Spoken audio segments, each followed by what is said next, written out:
going to treat lecture 13 and we're going to discuss about verb patterns, passive and relative clauses. Now we'll start with the first one, with verb patterns. So you know that verb patterns, they are kind of structures in English, they are fixed ones, okay? So the first one, the first verb pattern is verb plus ing, so the gerund. And here you should remember that part of this pattern, there are verbs like hate, adore, prefer, and they take an ing. For example, I hate waking up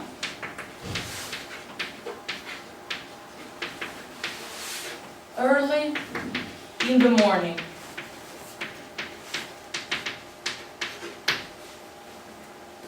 There are other patterns. So, another one is verb plus to plus infinitive. For example, verbs agree, hope, decide, and so on. So these kind of verbs, they take to after plus the infinitive of the verb.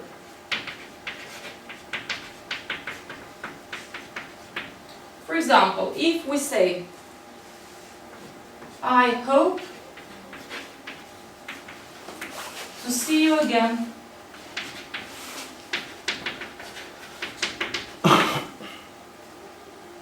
there are other structures. For example, we will see verbs that they take an object after that, and there it goes, the other structure. So verb plus somebody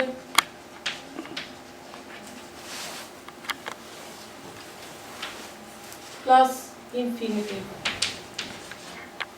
For example, these verbs are let, make, and okay. For example, if we say, they let me do whatever I want.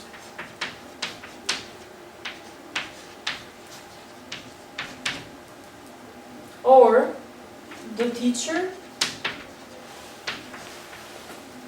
makes me work hard. So this structure is kind of different from the others because it doesn't take in front of the infinitive the pattern too. Now, if you see, we have let, we have me, so in this case this is the object, and then we have the verb, which in this case is an infinitive but without to in front of it. Okay. Then we have the teacher, so that is the subject, makes is the verb included in this pattern, me is still the object, and work, which is without the to in front of it. Okay. Now, another pattern is verb somebody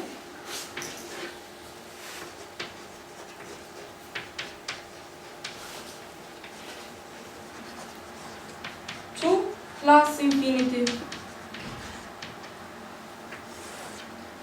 So if you see, there is a difference from number 3 to number 4. Can you make out? So can you figure it out? Can you distinguish it? So what is the difference between that? Here we have verb somebody infinitive, well, here we have to plus infinitive, okay? So that is the difference. And we're going to give an example. So here we have the verb agree, advise, and so on. That everyone attend the meeting. Maybe you are used usually to say that it is necessary or important for everyone to attend the meeting. Or everyone attends the meeting because it is singular. Now, to standard English, according to grammar, to syntax, so you should say attend. No third person singular s in the end. It's not wrong if you use the other. So, for example, as we have it here, it is vital every employee should attend, or it is vital every employee attends the meeting. Okay? But it is good to say in the formal, formal, not informal language, that every employee attends the meeting. Okay? Okay.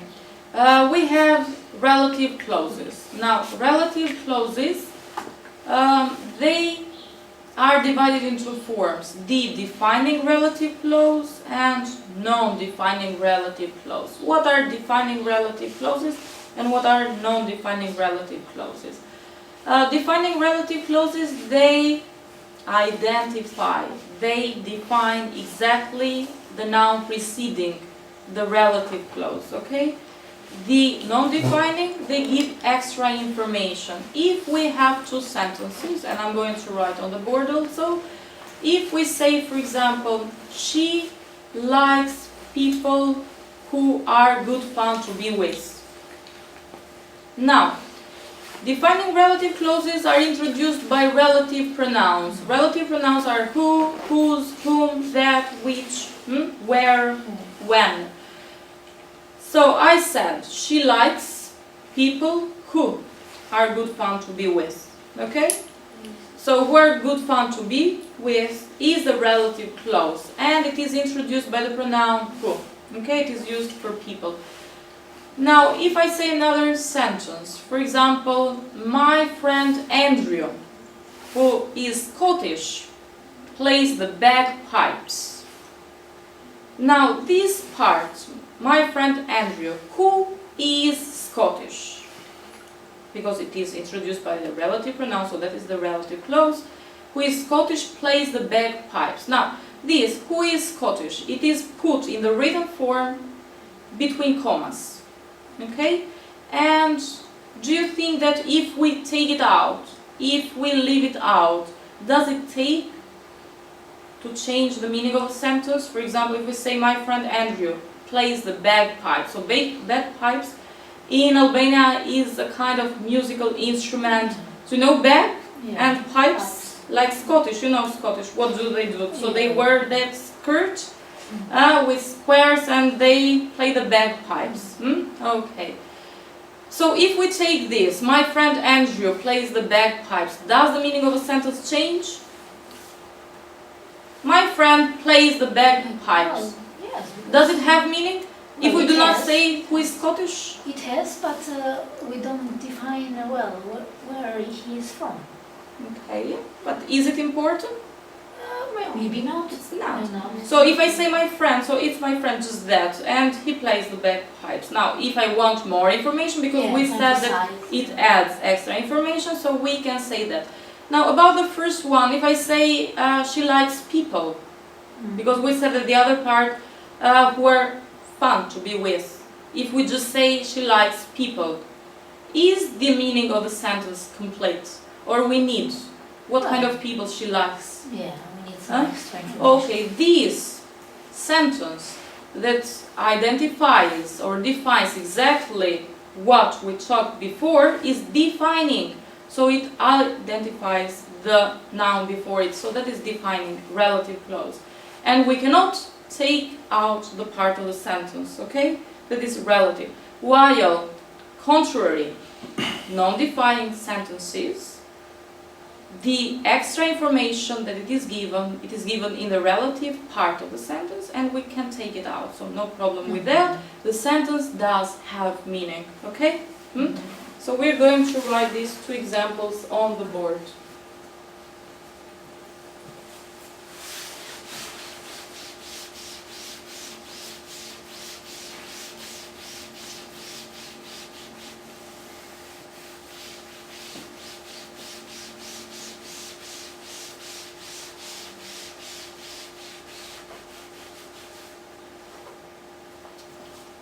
So we're here in the third part, so relative clauses.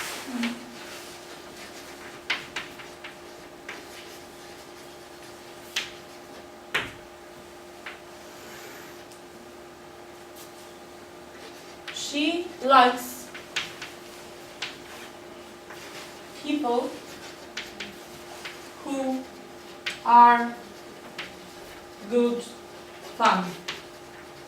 Or we said good fun to be with.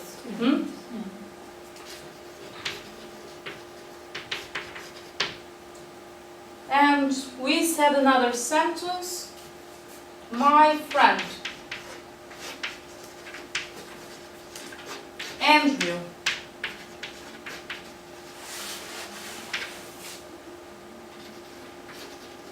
who is Scottish plays the bagpipes. Okay, so if you see, we can either consider this Andrew, but in that case it doesn't introduce itself with who? With who? So we will start from that. Who is Scottish plays the bagpipes. And we are going to analyze it once more. So she likes people who are good fun to be with. If we consider the sentence till here, she likes people, we're interested to say what kind of people she likes. So we cannot take that part of relative clause who are good fun to be with. Either way, if we say my friend Andrew plays the bagpipes, the sentence does make sense. Okay, so who is Scottish? It is an extra information, right? And something else, the first one, so she likes people who are good fun to be with, is defining relative clause. Shortly, so you write that like this. Defining relative clause. We said it is introduced by a relative pronoun. Okay? And who is Scottish? That is non-defining relative clause. If we take it out, we said, so it does make sense. If we put it into a scheme, the relative clause, it would be defining and non-defining.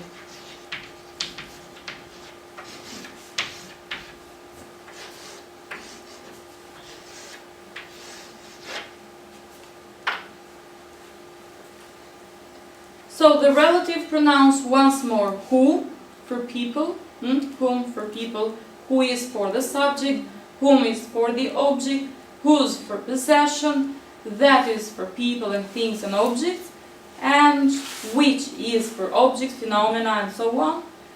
Okay, where is for the place and when for the time. Okay.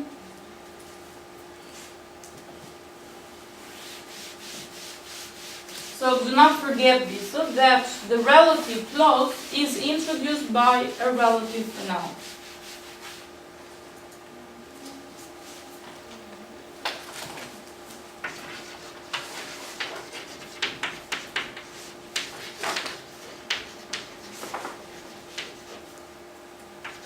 Who, whom,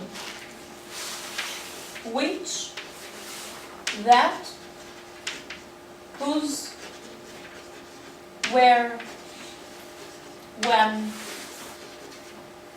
So who is used for people, and it refers to the subject. Whom, it refers to the object. Which, things. That, both for people and things. Whose, about possession. Where, about place. And when, about time. So whenever you see these relative pronouns, so you bear in mind that it is introducing a relative clause. Okay. Now, sometimes this relative pronoun can be omitted, avoided in being used in the sentence, okay? For example, this is done mostly in the defining relative clause. In the non-defining relative clause, you cannot take it out, leave it out, or omit using the relative pronoun. If we say, did you like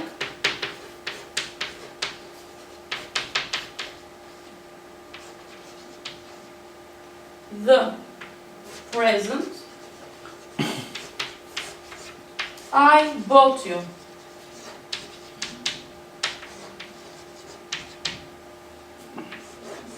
Here we might have put that, which, as a relative pronoun, but if you hear somebody say that, do not wonder why he or she hasn't used the relative pronoun, because you can leave it out, okay? So you can either say, did you like the present that I bought for you, or did you like the present I bought for you? Okay, another sentence. If we say, for example, Curitiba, as we had it here, is an example of a city which has been successful in avoiding transport problem, it means that they can be introduced by the relative pronouns who, as we said it before, and in this case, so which has been successful in avoiding transport problem is the relative clause, something else. Defining relative clauses are most used in spoken language. We said that they define exactly the noun, so they are not followed by commas. So it means when you say the sentence, you don't stop. Because you know when there is a comma, normally when you read or when you say something, so when you write it you put commas, but when you say it, so you stop, you pause in order to breathe. So in the defining relative clause, there are no commas, there are no pauses. It's mostly used in the spoken language. In the non-defining relative clause, we give extra information and we put it between commas and we stop when we say the sentence. Okay?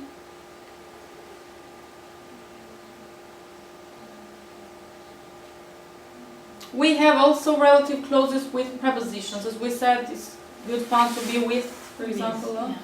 So usually we end it with a preposition. You know it that in English, so there are two kind of views. So the prescriptive and the descriptive. So if you remember in linguistics, so the descriptive, they tell us or they describe the language that we speak or we use. And it's okay for them if we end a sentence with a preposition. Don't worry about that. While if we consider the prescriptive, they tell us rules. Yeah. How to use the language. Not describing it, but saying how you should use the language. For example, for them, you should never end a sentence with a preposition. You never split an infinitive. And other such rules, okay? And then we have here, if a preposition is required, this may be placed before the relative pronoun in formal English, so formal, while in informal you use it at the end. Okay? In formal language, before, while in informal at the end of a sentence. Or at the end of the clause in less formal English, he is the man to whom the prize was awarded. Formal one, he is the man the prize was given to. Why have we put this in brackets, so who? Because we can omit it. So it's not necessary to put it. Okay, whom, not who. Careful now, as you had it here, whom, not who. Must be used after a preposition, after the preposition to whom, not to whom. As you have this sentence here, he is the man to whom.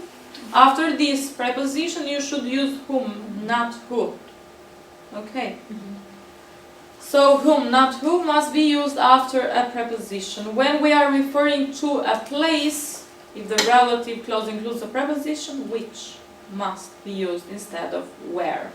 This is because the relative pronoun is the object of the preposition. So the area where I lived was very prosperous. You know that word. The area which I lived in was very prosperous. Or you can either say the area I lived in was very prosperous. And sentence relative story. So we all did this. You have some expression in which case, since when, as a result of which, and so on. And relatives with quantifiers. Instead of using the expressions, you use also quantifiers. Okay, that was the lecture for today, and I want to end it with a quotation for you to remember that learning English or another foreign language, it means that you should have practice. You should practice it a lot, because it's the same thing as if somebody teaches you how to play the piano and you never put your hands on the keyboards, you will never learn it. So the same things happen with English.